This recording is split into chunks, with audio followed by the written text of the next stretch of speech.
अस्सलाम वालेकुम। सो कुछ क्वेश्चंस आए थे regarding eBay items not received या आइटम नॉट रिसीव्ड केसेस के बारे में। तो उसका हम कुछ डिस्कशन कर लेते हैं इस वक्त कि मैं स्पेशली इसे कैसे हैंडल करता हूँ जब ऐसी कोई सिचुएशंस बनती हैं तो। और आपके पास क्या एज एन ईबे सेलर आपके पास क्या इख्तियारात हैं इसको कंट्रोल करने के। तो सिंपल इसका मतलब ये है इस केस का कि आइटम नॉट रिसीव्ड। अब बायर कहता है जी I did not receive the item. तो इसमें आप क्या कर सकते हैं कि सबसे पहले तो हमने ये चेक करना है कि जी आइटम का अगर वाकई में इसको नहीं मिली या बायर ऐसे ही कह रहा है अपनी मतलब बाज़ औक़ात होता है बायर स्कैम करते हैं कुछ किसी लाइक एक्सपेंसिव आइटम्स होती हैं जैसे आप इलेक्ट्रॉनिक्स में या लैपटॉप्स में या किसी ऐसी चीज़ों में काम कर रहे हैं तो कुछ कुछ अक्सर बायर स्कैम करने की कोशिश भी करते हैं। तो छोटी आइटम्स में इतना मसला नहीं होता लेकिन ज़्यादा जब एक्सपेंसिव आइटम्स हो तो जाहिर सी बात है फिर हमें अपने आप को संभालना पड़ता है थोड़ा सा।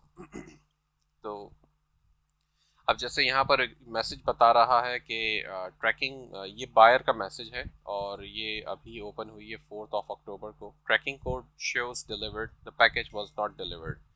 आई was yesterday and today at home all day.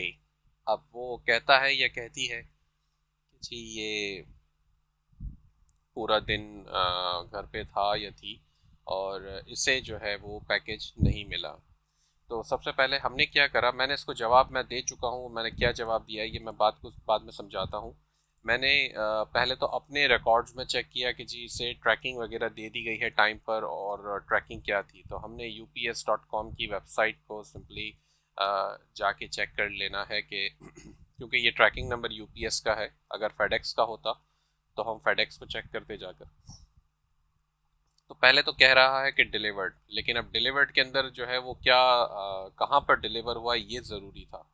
तो ये कहता है जी न्यूयॉर्क NY US और प्रूफ ऑफ डिलीवरी का ऑप्शन यहाँ पर आता है रिसीव्ड बाय रेल Y30। अब ये रिसीव इसने किसी ने किया है मुझे नहीं पता, ये रेल किसी बंदे का नाम है या कोई इनका डेस्क का नाम है क्या है। तो बहरहाल मैंने प्रूफ ऑफ डिलीवरी पे पहले क्लिक कर दिया। तो यहाँ मुझे कहता है कि इस ट्रैकिंग को जो है ये आइटम डिलीवर कर दी गई है left eight front door New York NY USA। तो अब हमें यहाँ पर ये कंफर्म हो जाता है कि न्यूयॉर्क में डिलीवर हुई है। तो हमें ये चीज़ भी देखनी होगी कि बायर की जो लोकेशन थी वो क्या थी। आई मीन जो एड्रेस बायर का था वो क्या था। तो ये हम एक चीज़ इसको चेक कर लेते हैं। ठीक है, तो मेरे पास मैंने ये ओपन कर लिया है और मैं अब जाके ये देखूंगा कि ये बायर का लोकेशन एग्जैक्ट लोकेशन क्या थी डिलीवरी के लिए। तो शिपिंग डिटेल्स में मुझे यहाँ पर बता रहा है कि इसका एड्रेस जो था वो न्यूयॉर्क NY था। 10016 इसका जिप कोड था। अलबत्ता UPS मेरे ख्याल से जिप कोड हमें ये नहीं बता रहा, लेकिन वो कह रहा है कि न्यूयॉर्क NY में ये डिलीवर हो चुका है। तो बहरहाल एज लॉन्ग एज कि ये आइटम आपके पास आपने देख लिया कि डिलीवरी लोकेशन क्या है, ये डिलीवरी लोकेशन एग्जैक्टली वही है जो बायर की थी तो और डिलीवर हो चुकी है। बता रहा है कि 3 अक्टूबर को डिलीवर हो चुकी है। तो आप यहाँ पर वैसे ही सेफ हो जाते हैं। अच्छा, एक चीज़ का ख्याल रखना है कि सिर्फ सिर्फ डिलीवर्ड देखकर जो है मैं अपने आप को सेटिस्फाई नहीं कर लेता, क्योंकि हमें ये प्रोग्रेस देखना ज़रूरी है। ये डिलीवर उस सूरत में भी कह रहा होगा कि अगर फॉर एग्जांपल आइटम आपने भिजवा दी, मतलब आपके सप्लायर ने भिजवा दी है और आइटम डैमेज हो गया फेडेक्स या UPS से आधे रास्ते में ट्रांजिट में कहीं पर डैमेज हो गया, तो जब वो डैमेज होगा तो वो रिटर्न टू शिपर कर देगा उसको। तो वो वहां पर एक दिखाएगा एक्सेप्शन, रेड कलर से लिखा हुआ होगा, आ रहा होगा कि डिलीवरी एक्सेप्शन, और फिर उसको वो रिटर्न टू शिपर कर देगा। अब रिटर्न टू शिपर में क्या होता है कि बाज़ औक़ात ऐसा भी होता है कि केस पुराना है, आपको पता नहीं था, तो वो रिटर्न टू शिपर भी हो चुका और शिपर जो आपका जो ओरिजिनल सप्लायर था उसको शिपमेंट वापस मिल चुकी है। तो यहाँ पर तब भी वो डिलीवर्ड का स्टेटस दे रहा होगा। ठीक है, बाज़ औक़ात ऐसा भी होता है कि आइटम भेजी गई और कभी कभार ऐसा भी होता है कि राइडर या जो ड्राइवर है UPS या फेडेक्स का, उसको लोकेशन नहीं मिली कोई भी वजह से, वो कहेगा जी मुझे मुझे लोकेशन नहीं मिली या फॉर वट एवर रीजन वो रिटर्न कर देगा पैकेज। तो जब वो रिटर्न होगा सप्लायर के पास चला जाएगा वापस, तब भी यहाँ पर आपको डिलीवर्ड ही कह रहा होगा।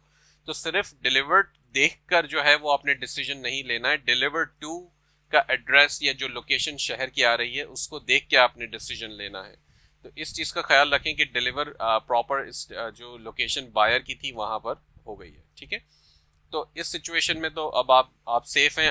हमने क्या करा, बायर को मैसेज करके बता दिया, hi the UPS tracking does show the item was delivered to your location, it was received by rail Y36 as shown in the proof of delivery, I am sending you the proof of delivery screen shots in the other message, if you cannot find the package still, you might want to contact UPS directly and ask them to investigate and find your package.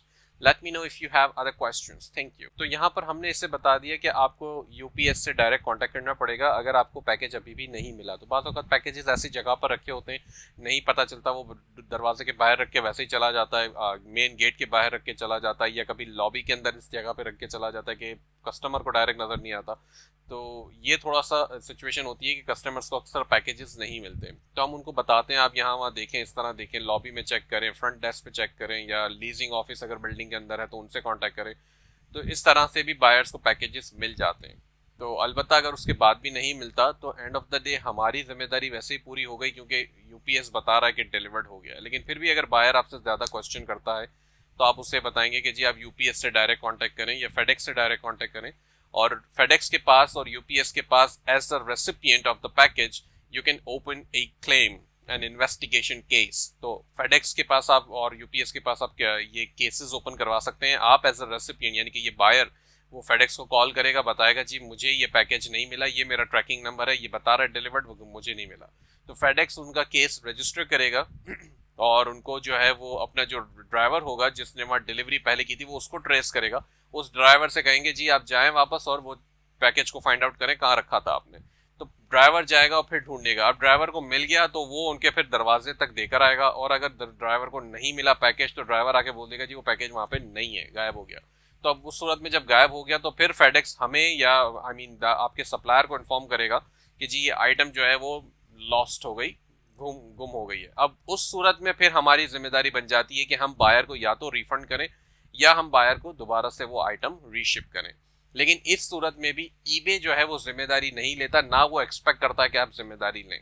लेकिन ये मेरा काम करने का तरीका है कि मैं कम से कम कोशिश करता हूँ कि बायर को वो आइटम या रिफंड मिल जाए एंड ऑफ द डे। तो वो सप्लायर अगर रिफंड हमें कर देता है या रीशिपिंग कर देता है तो हम वो बायर को बता देते हैं कि जी ये रिफंड है, ये ले लें, या फिर रीशिपिंग हो गई है तो नया ट्रैकिंग नंबर है, ये ले लें। तो इस सिचुएशन में आप जो है वो इस तरह से काम कर सकते हैं। अब एक सिचुएशन ऐसी आती है कि वाकई में नहीं मिला, हमें भी पता चल गया, जैसा मैंने पहले जिक्र किया कि डिलीवरी एक्सेप्शन आ गया, या तो आइटम डैमेज हो गई थी तब नहीं मिली बायर को, या किसी गलत एड्रेस पे छोड़ दी, या एड्रेस ही उसको नहीं मिला वो वापस ले गया। तो उस सूरत में सिंपल इसका सोल्यूशन ये है कि आपने सप्लायर से दोबारा कांटेक्ट करना है। आपने उनसे कहना है कि ये आइटम हमें नहीं मिली। सप्लायर भी जाके जो है वो ट्रैकिंग चेक करेगा, देखेगा हाँ वाकई में इनको नहीं मिली है। अब नहीं मिली तो फिर वो अब जो आपका सप्लायर अगर वॉलमार्ट है तो वॉलमार्ट ये कहेगा जी मेरे पास आइटम है, मैं दोबारा रीशिप कर दूं। आपको पता है अगर रीशिप करानी है दोबारा तो आप रीशिप करा दें। और अगर आप कहते हैं आपके बायर ने ये बोला, यहाँ पे कहीं लिखा होगा मैसेज में ही कि नहीं मुझे रीशिपिंग, मुझे रिफंड चाहिए, तो अगर वो रिफंड मांगता है तो आप उसको सिंपली रिफंड कर दें, उससे वॉलमार्ट से भी रिफंड ले लें, वॉलमार्ट हो या कोई भी सप्लायर हो। तो दोनों सूरतों में इस तरीके से होता है। तो ये चीज़ का ख्याल रखना है कि आपकी ट्रैकिंग जो है वो वैलिड हो और वो डिटेल्स दे रही हो। जब ट्रैकिंग आपको जो इन्फॉर्मेशन दे रही होगी उसी के बिहाफ पे सारे डिसीजंस ईबे के और पेपैल के बनेंगे। अगर बायर ने पेपैल पर भी केस ओपन किया है बाद में कि मुझे ये आइटम नहीं मिली है तो पेपैल भी आप ही को साइड करेगा, ईबे भी आप ही को साइड करेगा इस सिचुएशन में, क्योंकि ट्रैकिंग जो है वो शो कर रही है कि आइटम प्रॉपर लोकेशन के ऊपर डिलीवर हो गई है। अब बायर की रिस्पॉन्सिबिलिटी बन जाती है वो आइटम को कलेक्ट करना। अगर नहीं मिली है उसको तो फिर हमारी एज अ सेलर या ईबे या पेपैल की कोई किस्म की रिस्पॉन्सिबिलिटी नहीं है। ठीक है, तो ये बड़ा सिंपल सा है, इसके अंदर कोई इतना लेंदी प्रोसेस नहीं होता है। यहीं पर ऑप्शंस भी आपके पास आ रहे हैं, अपडेट ट्रैकिंग डिटेल या रिफंड। तो अपडेट का ट्रैकिंग का डिटेल का ऑप्शन इसीलिए आ रहा है कि अगर आपके सप्लायर ने रीशिप कर दिया है तो वो नई ट्रैकिंग डिटेल्स आप यहाँ पर दे दें, और अगर आपके सप्लायर ने रिफंड कर दिया है तो आप सिंपली ये रिफंड का बटन क्लिक करें और नेक्स्ट स्क्रीन के ऊपर वो आपसे अमाउंट पूछेगा, वो अमाउंट आप उसको कंफर्म करेंगे और वो रिफंड कर देगा आपके अकाउंट से सारे पैसे। ठीक है, तो ये बस इतना सिंपल है। कोई क्वेश्चन हो तो प्लीज़ मुझसे पूछिएगा। Thank you.